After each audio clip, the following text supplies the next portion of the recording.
Les ninjas.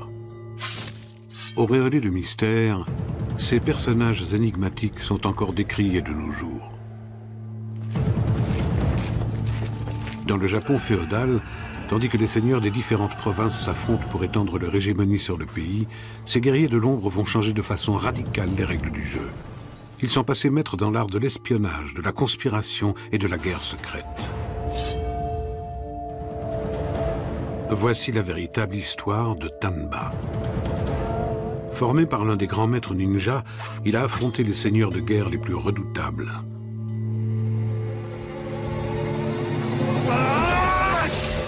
Dans ce film, vous seront dévoilés les petits et grands secrets de ces guerriers d'exception, ainsi que leurs techniques de combat meurtrières. Et l'un des derniers maîtres ninjas s'exprimera pour la première fois à la télévision.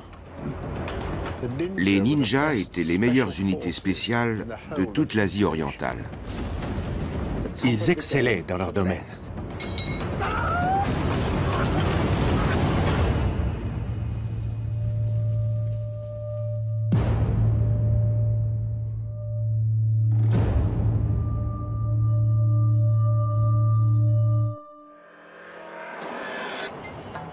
Les ninjas sont devenus un phénomène de la culture populaire dans le monde entier.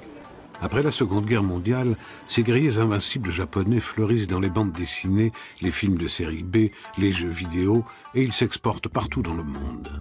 Portés au rang de héros dotés de pouvoirs surhumains, ils deviennent vite un mythe.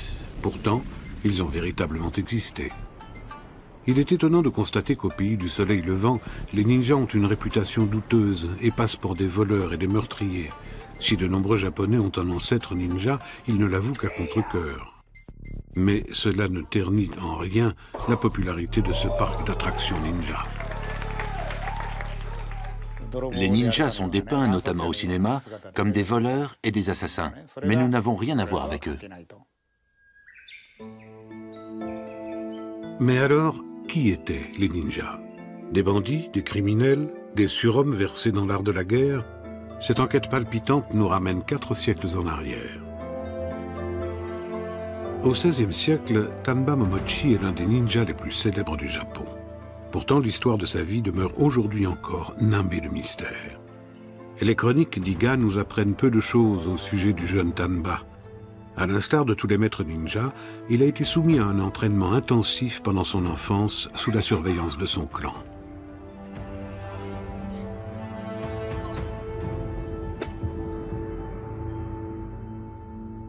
À l'âge de 12 ans, Tanba accompagne son grand-père, qui est aussi son maître, lors d'une mission d'espionnage. Déguisés en bûcherons, ils partent sur les traces d'un important marchand de poudre à canon.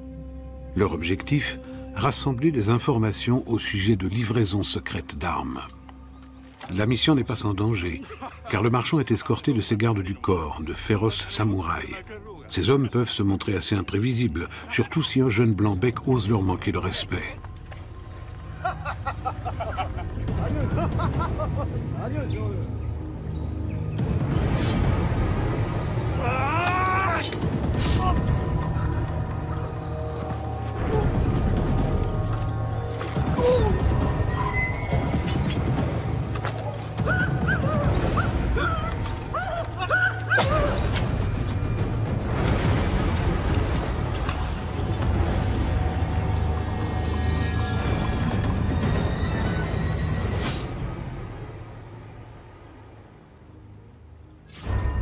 L'affrontement tourne au bain de sang. Pour le jeune Tanba, le choc est rude. Mais désormais, cette dure réalité fait partie de son quotidien. Il tire malgré tout un enseignement de cette expérience. Un guerrier ninja doit s'affranchir de la peur, du doute et de la fierté. En 1560, à l'issue de la bataille d'Okehazama, le pouvoir shogunal en place perd le contrôle du pays. Le Japon plonge alors dans l'anarchie. Les différents seigneurs et leurs armées de samouraïs s'affrontent au cours de conflits sanglants au gré d'alliances mouvantes. L'enjeu est de taille. Celui qui acquiert le plus de pouvoir pourra s'arroger le titre de nouveau shogun.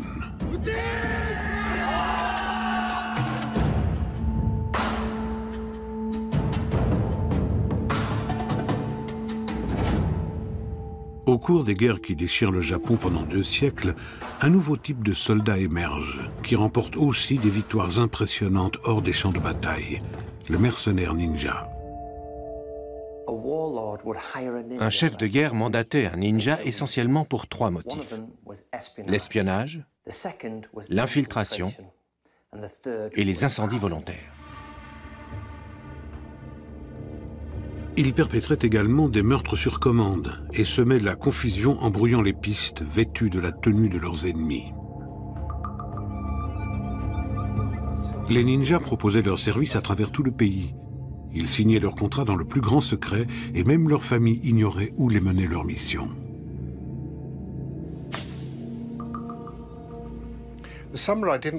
Les samouraïs ne voulaient pas qu'on sache qu'ils faisaient appel aux ninjas. Cela transgressait sans doute leur code de l'honneur, de se débarrasser d'un ennemi en le faisant assassiner, ou en mettant le feu à son château.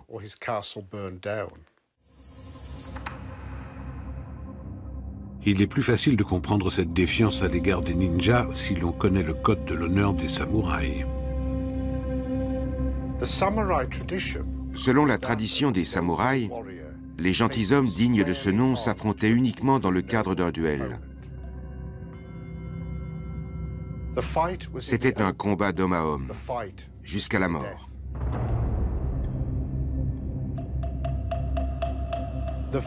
La doctrine des ninjas était exactement à l'opposé. Ils trompaient leurs ennemis, usaient de manœuvres sournoises et agissaient souvent à la faveur de la nuit.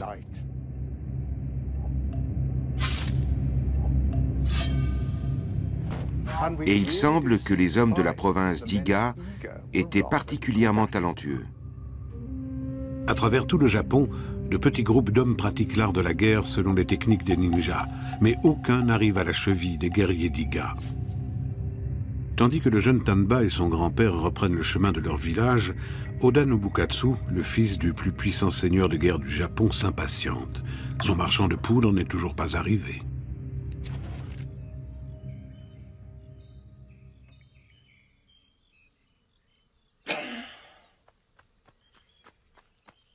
Tomo! 火薬職人が襲撃されました。何？我々の7日ほど前に報告を受けまして、火薬商人たちはこの辺りで伊賀者に襲われたと。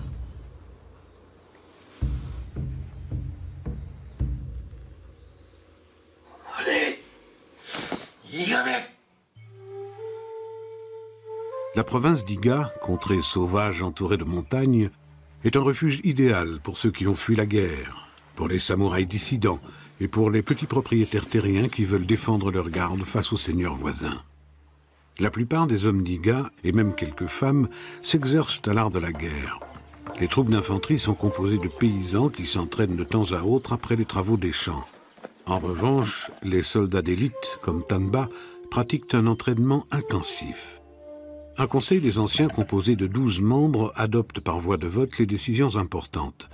Un système démocratique unique en son genre dans un pays ébranlé par la guerre.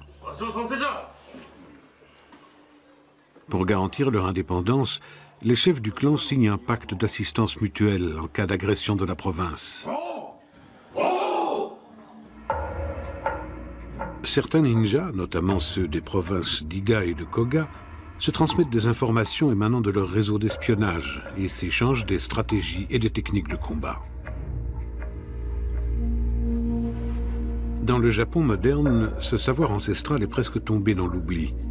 Pourtant, un homme connaît encore les secrets du ninjutsu, l'art de la guerre selon les techniques des ninjas. Le grand maître Jinichi Kawakami a été initié au ninjutsu à l'âge de 6 ans.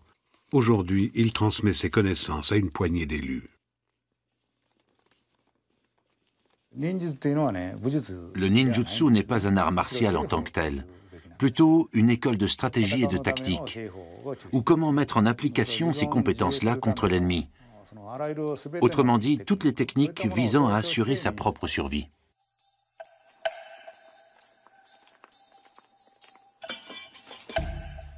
L'enseignement des ninjas va bien au-delà d'un simple art martial. Néanmoins, les élèves de Jinichi Kawakami commencent leur apprentissage par des techniques simples, comme grimper aux arbres et manier des armes anciennes.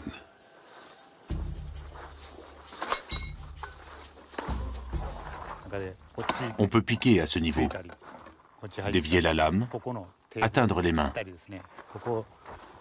Là, si l'ennemi recule, on tire comme ceci. Il y a une lame et on lui tranche le cou.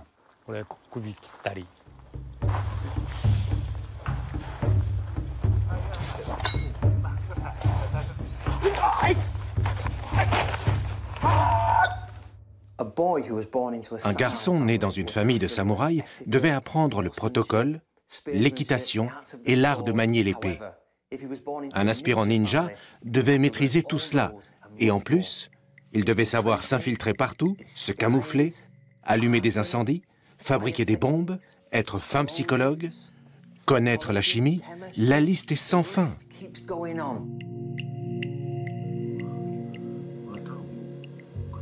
Pendant des années, Tanba apprend les secrets de ses ancêtres.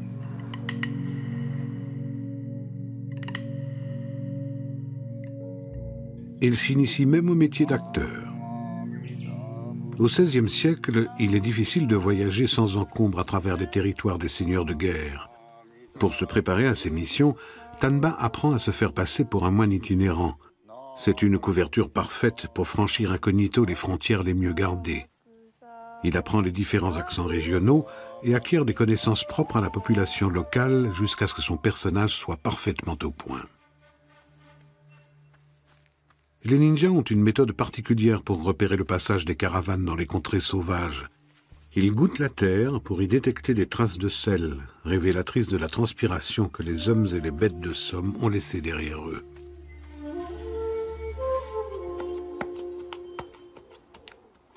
Les ninjas élaborent aussi une nourriture énergétique compacte afin de réduire le poids de leur pactage lorsqu'ils partent pour des missions lointaines. Chaque famille met au point sa propre recette, un mélange à base de riz, de sarrasin, de feuilles de thé et de sang de poisson. On mangeait une boulette 3 fois par jour à peu près. À l'époque, ça faisait office de repas. Et on survivait, ce qui veut dire que c'était nourrissant.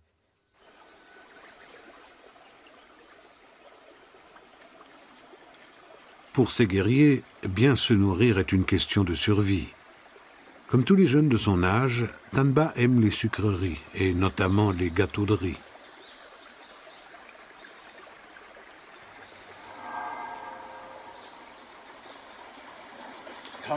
Mais les ninjas sont soumis à un régime très strict. Ils doivent consommer beaucoup de légumes, du tofu, des noix, et surtout des aliments inodores. En effet, un plat qui contient trop de sucre, d'oignon ou d'ail peut causer la perte d'un ninja. Un samouraï bien entraîné peut ne pas voir un ninja dans l'obscurité, mais le cas échéant, il peut le repérer à l'odeur. Les guerriers ninjas doivent donc veiller à leurs odeurs corporelles pour ne pas devenir des cibles faciles. Comment les villageois ont-ils pu acquérir une telle somme de connaissances ? Quel est le secret de leurs aptitudes hors du commun? Selon certains historiens, ce savoir leur aurait été transmis par des sociétés secrètes chinoises dont quelques membres se seraient réfugiés dans la province d'Iga. Les ninjas pourraient aussi avoir été initiés par les Yamabushi, des ascètes vivant dans la montagne. À l'époque, les ninjas et les Yamabushi vivaient dans les montagnes. On prêtait à ces moines toutes sortes de super-pouvoirs, comme par exemple celui de bondir dans le ciel et de chevaucher les nuages. Dans la tête des gens, ils pouvaient disparaître et réapparaître n'importe où, ou encore manipuler n'importe qui.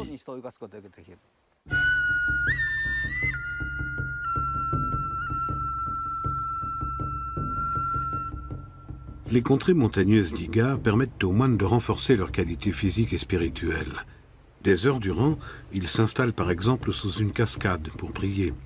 Ces exercices de pénitence sont censés leur conférer un pouvoir sans faille sur leurs ennemis. La sagesse des Yamabushi, leur foi et leur discipline de fer sont une source d'inspiration pour les guerriers ninjas. Les moines enseignent également aux ninjas les secrets des plantes, qui peuvent aussi bien servir à guérir qu'à tuer. Ça, c'est le dokudami, très connu encore aujourd'hui. On en fait des tisanes. Au Japon, on considère qu'il élimine les toxines. Mais il y a une autre manière de l'utiliser. Voici une feuille. Autrefois, on la passait sur le feu et on l'appliquait sur une plaie infectée pour en faire sortir le poison. Les ninjas utilisaient aussi des larves qu'on trouve souvent dans les toilettes et qu'on appelle onagauji ou onagamushi. Les ninjas les faisaient sécher. Quand on les jette dans le feu, elles dégagent une odeur pestilentielle et tous ceux qui sont à côté s'endorment.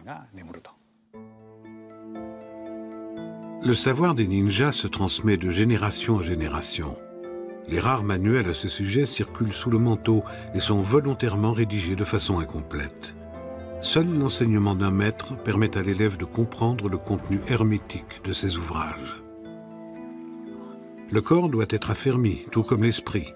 L'endurance est un mot-clé de la philosophie ninja. Les pénitences quotidiennes constituent l'aspect le plus brutal de l'éducation des jeunes apprentis.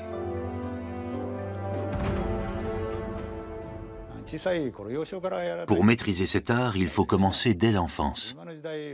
De nos jours, personne n'a le temps ni l'endurance nécessaires. Or, cette discipline nécessite un investissement total. En endurcissant ses membres, un ninja peut par exemple se faire passer pour un mendiant vieux et faible. Pour s'infiltrer chez l'ennemi, les ninjas devaient escalader des murs, grimper aux arbres. Cela nécessitait une grande force au niveau des orteils. Chaque muscle du corps est sollicité. Les pieds, les mains, les doigts, même la tête doit être endurcie. Lors de leur mission de nuit, les ninjas se repéraient grâce au toucher. C'est pourquoi on ne renforce pas les paumes des mains pour qu'elles gardent leur sensibilité. En revanche, le corps doit être comme une armure. Aujourd'hui encore, cet entraînement est un processus extrêmement douloureux.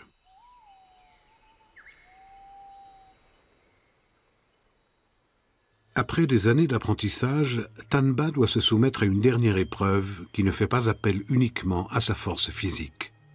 Son maître veut tester son sixième sens.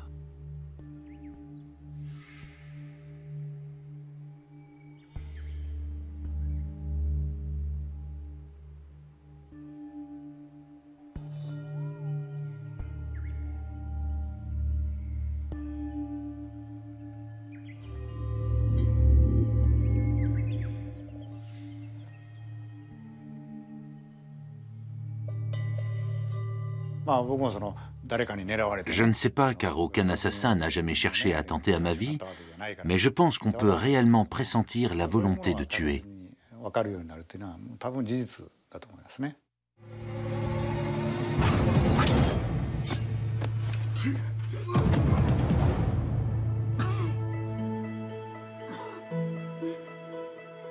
À présent, le vieux maître sait que son petit-fils a franchi toutes les étapes. Tanba est devenu un vrai ninja.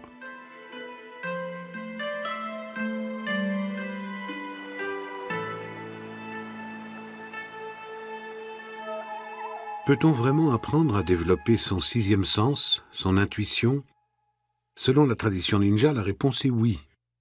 Les élèves commencent par écouter le son d'une aiguille qui tombe sur le sol. Il ne s'agit pas tant d'écouter que de développer son attention. Le fait de se concentrer sur un son très faible permet d'aiguiser les sens. Pour les élèves plus avancés de Jinichi Kawakami, un autre exercice consiste à fixer son regard sur la flamme d'une bougie. En faisant ces exercices, on peut s'isoler du monde extérieur, ou à l'inverse, on peut entendre des sons même lointains. Si l'on n'est pas habitué, ça fait mal aux yeux. C'est un exercice très important. Il est ainsi possible de rendre plus performant chacun des 5 sens, et même d'en développer un 6e.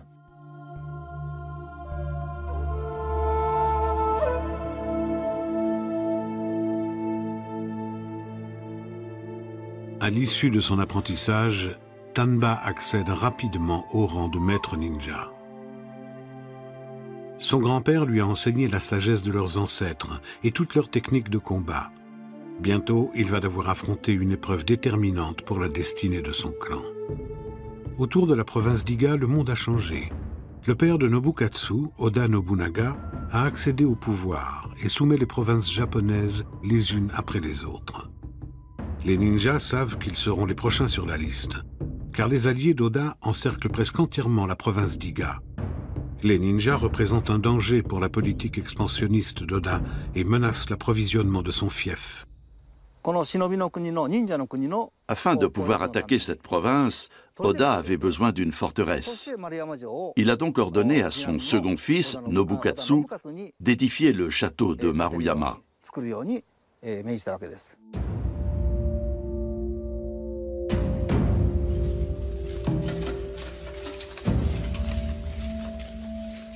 Si Nobukatsu parvenait à soumettre la province d'Iga, ce serait pour lui une belle occasion de faire ses preuves aux yeux de son père.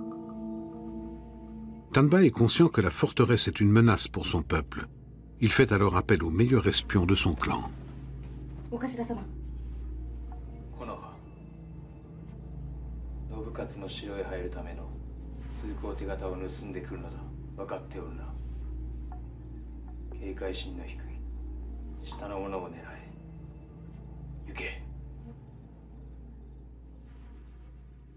Un ninja en mission se devait de ne jamais succomber à ce qui faisait alors figure de maladie, à savoir la peur, le désir ou encore l'orgueil. Il devait au contraire les maîtriser en toute occasion.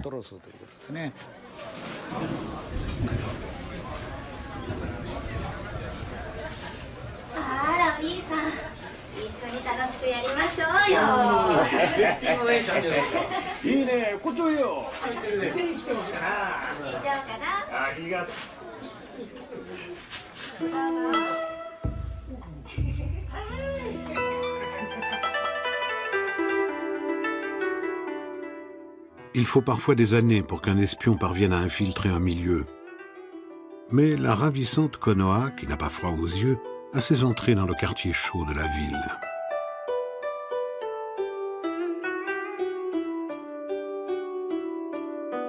Si elle se faisait prendre, elle signerait son arrêt de mort. Mais la belle est pleine de ressources.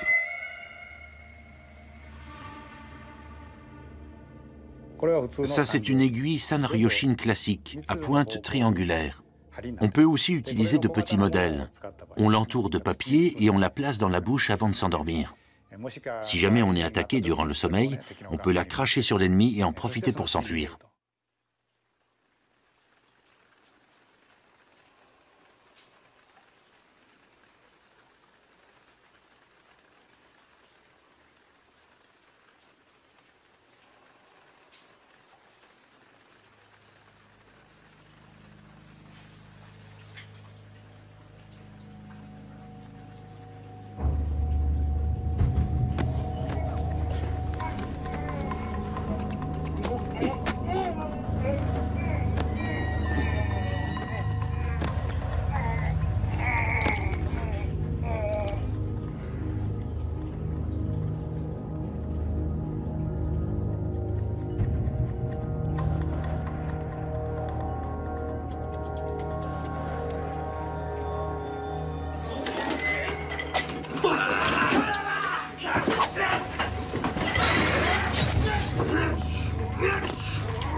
Tanba prie pour l'âme de Konoha.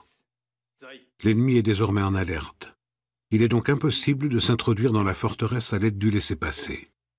Tanba doit alors recourir aux grands moyens et lancer une offensive frontale. Pour cela, il a besoin d'informations concernant la puissance de l'adversaire. Il se déguise en moine, ce qui lui permet de passer inaperçu. Il porte un sachet contenant des haricots dont il connaît le nombre exact.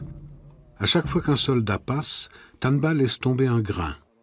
Le soir, il lui suffit de compter les haricots qui restent dans le sachet pour savoir combien de soldats gardent la forteresse.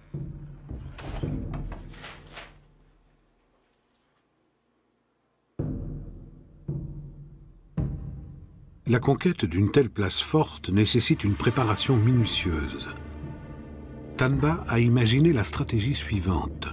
Une unité d'élite de ninjas va infiltrer le château, puis soutenir de l'intérieur l'offensive principale.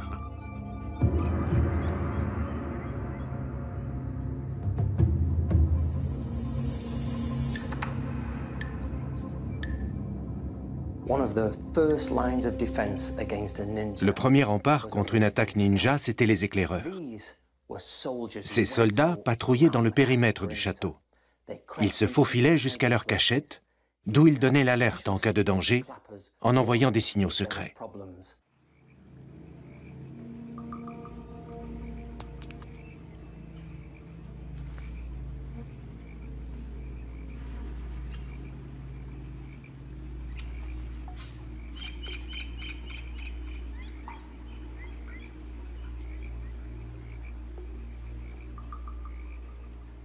L'espion progresse à pas de loup derrière son ennemi, en adoptant son rythme et en avançant sous le vent. Soudain, il porte le coup fatal à sa victime.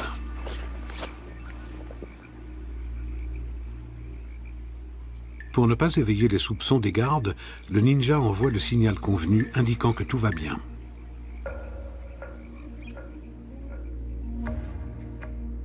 Voici un autre élément de défense. Plusieurs feux judicieusement placés qui éclairent un remblai de gravier entourant la forteresse. Si les ninjas veulent traverser ce terrain à découvert sans être inquiétés, il faut qu'ils détournent l'attention des gardes. C'est là qu'une deuxième unité d'élite entre en action. Elle déclenche un incendie pour faire diversion.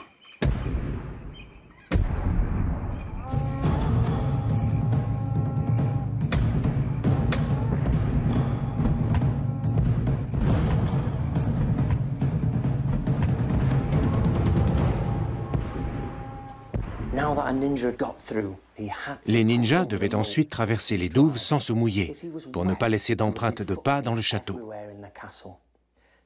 Pour cela, ils avaient plusieurs techniques. Par exemple, un radeau en bambou fixé sur des tonneaux. Cela leur permettait de passer de l'autre côté.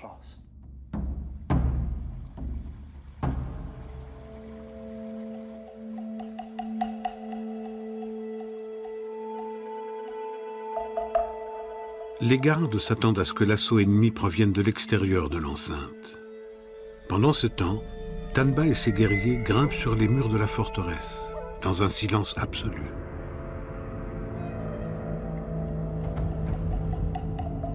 Les ninjas sont capables d'escalader des murs très hauts. Une fois dans la place, le plus difficile est de ne pas se faire repérer. À l'intérieur du château, ils devaient rester silencieux. Peu de Japonais le savent, mais les nattes de paille traditionnelles que l'on trouve dans la plupart des maisons étaient fabriquées de manière à contrer les attaques nocturnes des ninjas. Le tissage de ces nattes est particulier, c'est-à-dire que les fils de trame vont dans un seul sens. Si le pied frotte dans le sens des fibres, on n'entend aucun bruit. Mais la natte est disposée de façon à ce que le pied frotte dans le sens contraire des fibres. Et cela produit un son qui alerte les gardes. Les ninjas se sont introduits dans la place forte depuis plusieurs heures et pour l'instant, tout semble calme. La manœuvre de diversion a fonctionné, mais elle a mis l'ennemi en état d'alerte. C'est pourquoi Tanba et ses hommes restent cachés jusqu'à ce que la fatigue gagne les gardes. Quand les ninjas se déplaçaient dans les couloirs ou dans les appartements du château, le silence absolu s'imposait. Pour cela, ils avaient mis au point une technique particulière. Ils marchaient en posant leurs pieds sur le dos de leurs mains, qu'ils plaçaient d'abord à plat sur le sol. Quand ils passaient à côté de personnes endormies, ils mettaient dans leur bouche un papier plié, pour que leur souffle soit dévié latéralement et qu'ils n'effleurent pas le visage du dormeur.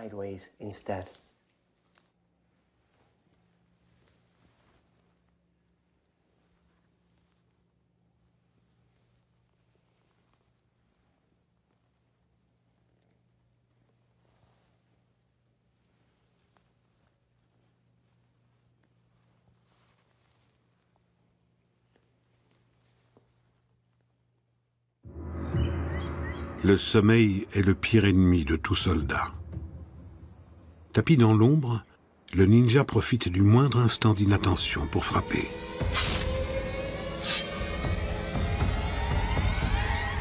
Après avoir assassiné le commandant, Tanba donne le signal de l'assaut. Dehors, les troupes ninja passent à l'attaque, tandis que Tanba déclenche une gigantesque explosion en mettant le feu aux réserves de poudre. La forteresse censée soumettre la province d'Iga disparaît dans un immense brasier. Iga a réussi à préserver sa liberté.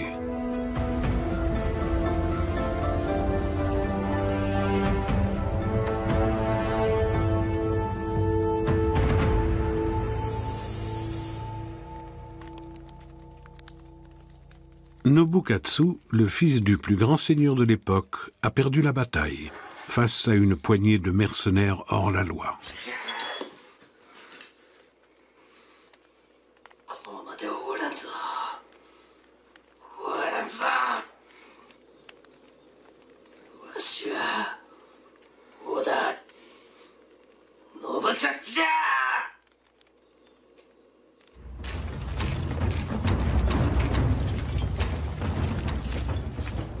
Assoiffé de vengeance, Nobukatsu décide de lever une nouvelle armée l'année suivante, sans en informer son père. Les ninjas sont inférieurs en nombre, mais très bien préparés. Ils sont avertis de l'arrivée des envahisseurs par des signaux de fumée. Nobukatsu se moque de toutes les mises en garde. Il veut réaliser un coup d'éclat pour impressionner son père.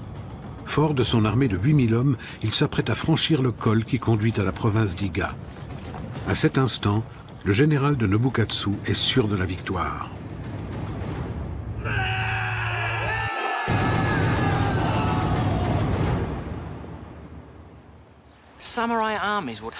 Les armées samouraïs devaient franchir des rivières comme celle-ci, et le travail des ninjas consistait à tromper les soldats.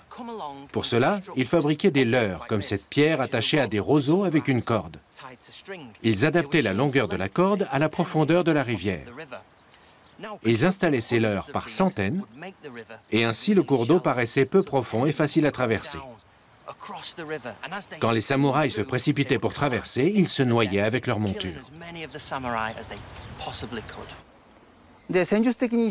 Les ninjas connaissaient parfaitement la configuration du terrain, et ils ont pu ainsi tenir tête aux forces shogunales.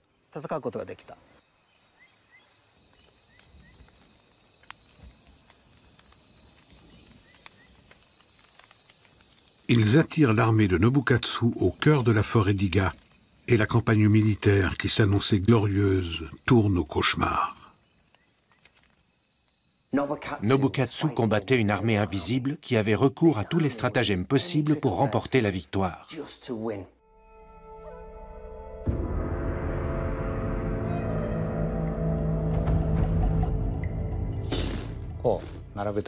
Quand on les jette, ils ont toujours une pointe orientée vers le haut.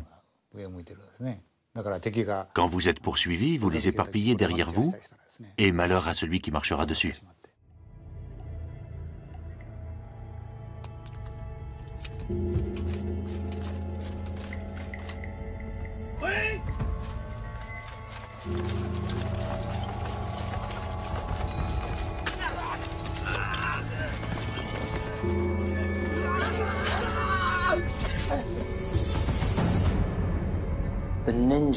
Les ninjas étaient experts en explosifs. Par exemple, ils remplissaient 2 petits récipients avec de la poudre à canon, des éclats de ferraille et autres, et ils les assemblaient en les collant avec du papier.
Pris de panique, les samouraïs battent en retraite. Ils ont aperçu des lueurs en haut de la colline et pensent qu'il s'agit d'une armée ninja. Mais là encore, c'est un leurre. Ce sont en fait des flambeaux accrochés dans les arbres. La défense d'Iga était bien organisée. Les ninjas ne manquaient pas une occasion d'affaiblir leurs ennemis en ayant recours à des tactiques de guérilla et à des attaques surprises.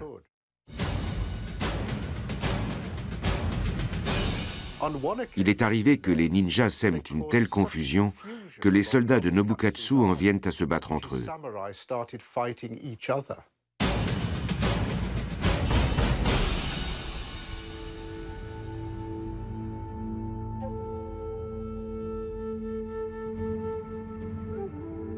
Nobukatsu sort vivant de cette bataille, mais il a perdu l'un des généraux les plus valeureux de son père. Cette deuxième défaite contre les ninjas jette le déshonneur sur la famille du puissant Oda Nobunaga. Nobunaga ne pouvait pas tolérer la défaite subie par son fils, car elle portait atteinte à l'honneur du clan Oda.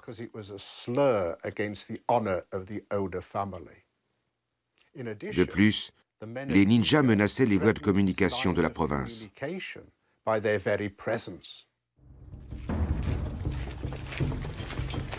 Cette fois, le commandant en chef ne laisse rien au hasard. Il envoie l'armée régulière attaquer la province sur 7 fronts en même temps. Les chiffres parlent d'eux-mêmes. 55 000 soldats contre 10 000 ninjas.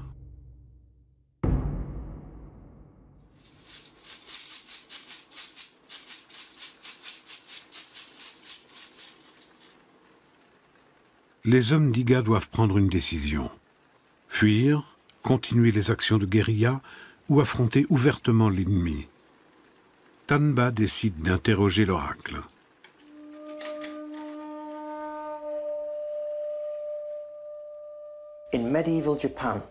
Dans le Japon médiéval, la superstition était très répandue.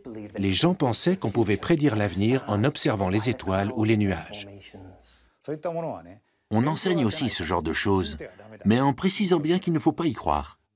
Disons que lors d'un choix vraiment difficile, on peut toujours y recourir, de la même manière qu'on implore les dieux.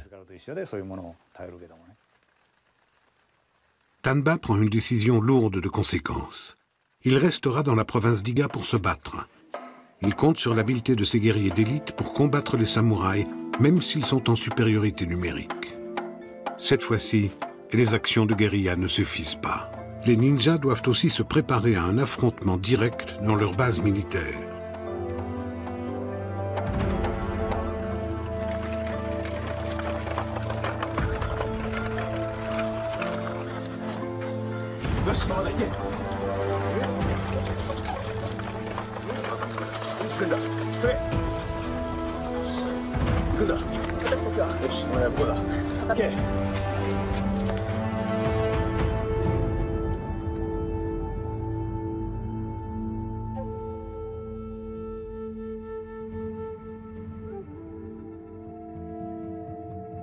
Si les armées samouraïs se lancent à l'assaut d'un camp ninja, elles auront droit à quelques surprises. Voici à quoi ressemble une de ces bases militaires. Elle repose sur un système de défense complexe, composé de rizières faisant office de barrières et de champs de mines. Elle abrite aussi des caches d'armes et des chemins de fuite secrets.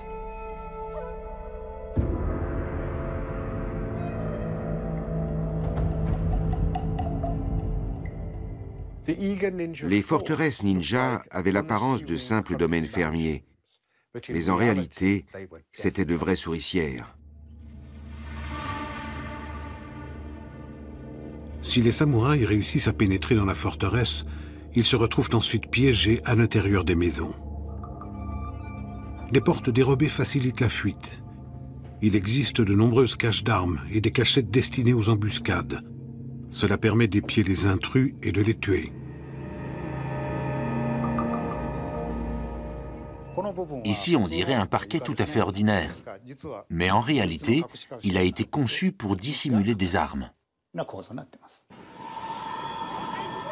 Les ninjas possèdent un arsenal impressionnant, composé notamment de grenades et de gaz neurotoxiques. Même de simples anneaux peuvent devenir des armes dangereuses.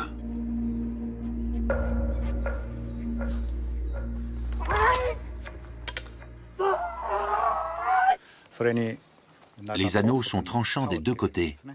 On peut donc tout à fait les utiliser contre un ennemi. Même un bambou, en apparence inoffensif, peut devenir une arme mortelle.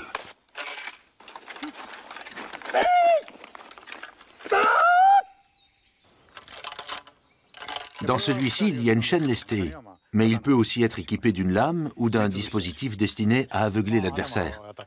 Suivant ce qu'on vise, ça peut fendre le crâne ou briser les jambes.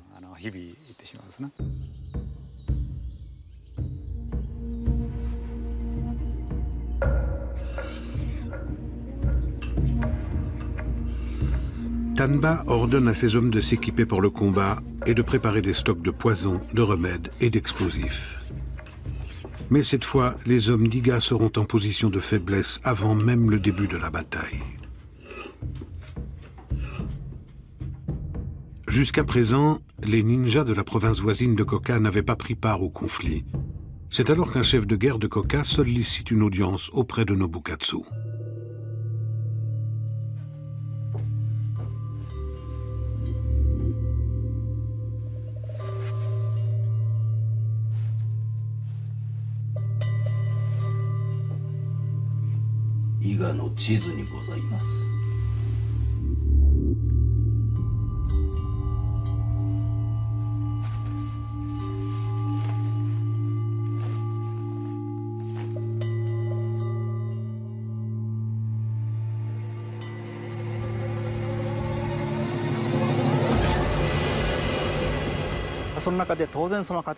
Bien entendu, parmi les différents groupes de ninjas, il y a eu des trahisons. Certains se sont rangés du côté de Nobunaga. Puis l'armée shogunale a finalement envahi la province par 7 routes différentes. Et dès lors, face à l'arrivée en masse des troupes régulières, les techniques de guérilla ne suffisaient plus.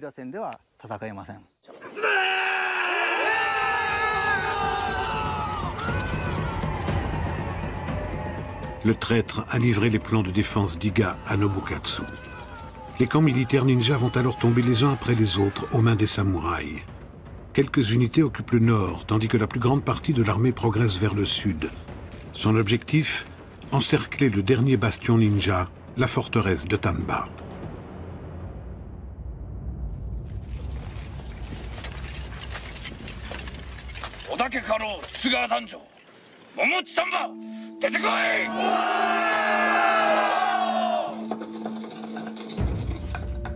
Le jour décisif est arrivé. Les hommes d'Iga vont livrer un ultime combat contre l'armée des samouraïs, galvanisée par la perspective de la victoire. Tanba est à la tête d'une armée composée de 450 ninjas et de 1200 soldats avec femmes et enfants, un effectif dérisoire comparé aux 30 000 hommes de l'armée de Nobukatsu.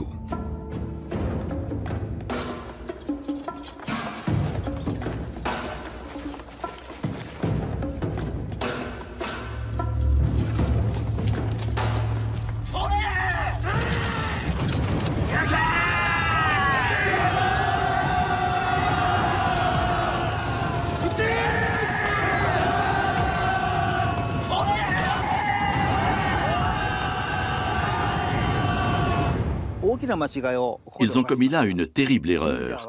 Un ninja n'affronte jamais de face un ennemi qu'il sait en position de force. Dans ce cas, il doit opter pour la fuite.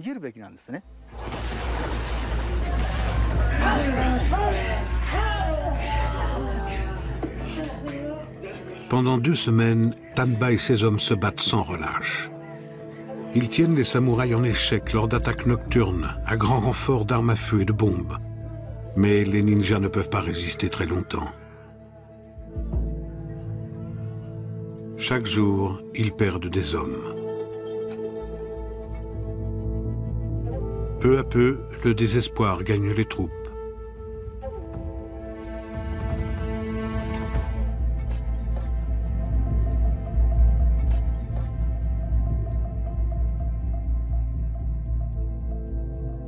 Tanba décide alors de jouer le tout pour le tout. Fidèle à sa réputation de maître ninja, il va tenter une ultime manœuvre. S'il parvient à tuer le général de Nobukatsu en plein champ de bataille, cela poussera peut-être l'ennemi à battre en retraite.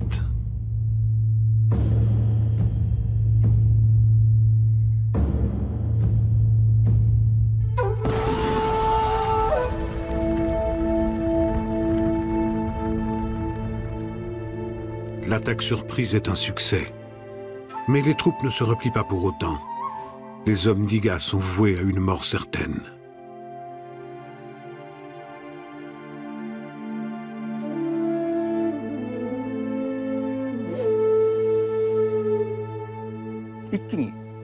Ils ont été balayés. Ça a été la plus grande défaite des ninjas et elle a entraîné leur disparition. Malgré cet échec, Tanba a prouvé qu'il était un grand chef militaire, parce qu'il a résisté très longtemps face à une puissance écrasante.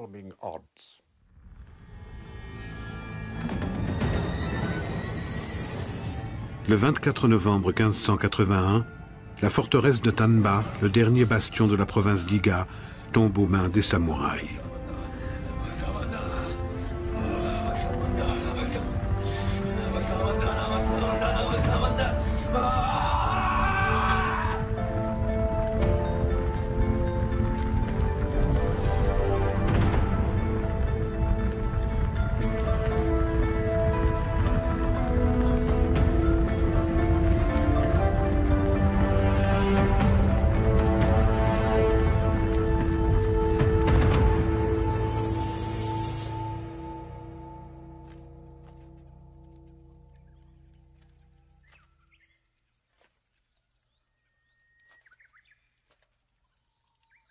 Le lendemain, les soldats exécutent les basses besognes.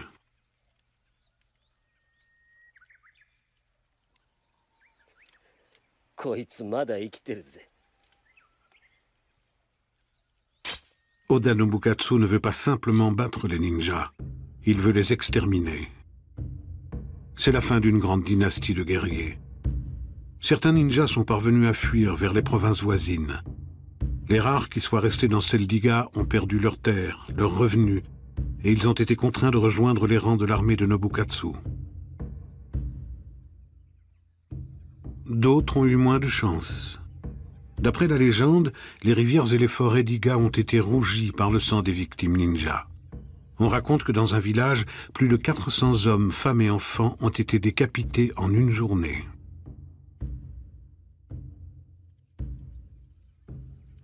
Qu'est-il advenu de Momochi Tanba? Sa dépouille n'a jamais été retrouvée. Tout laisse à penser qu'il a péri dans les flammes. Il est très intéressant de noter qu'à l'issue de cette bataille, les deux grands chefs ninjas n'ont jamais été retrouvés. D'après la légende, ils auraient mis le feu à leur propre maison pour camoufler leur fuite. Cela semble très surprenant, mais après tout, ils étaient des maîtres de l'illusion.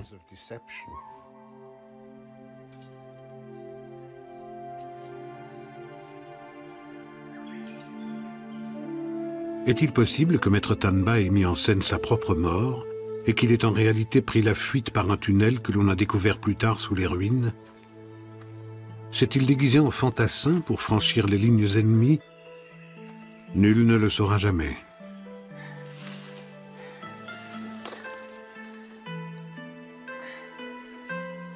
On raconte que les chefs ninjas possédaient souvent plusieurs identités et plusieurs familles dans différentes régions, toujours dans le but de disparaître plus facilement. Après sa fuite, Tanba a sans doute choisi un jeune disciple pour lui transmettre les secrets du ninjutsu. C'est ainsi que l'art des ninjas est passé d'une génération à l'autre jusqu'à nos jours. Quel jugement l'histoire porte-t-elle sur les ninjas? Étaient-ils des bandits roublards et des tueurs implacables, ou des soldats d'élite qui ont payé un lourd tribut pour défendre leur indépendance? L'idéal était bien entendu d'éviter l'affrontement, mais ça faisait aussi partie du travail. À l'époque des provinces en guerre, la mission des ninjas était de semer le chaos chez l'ennemi.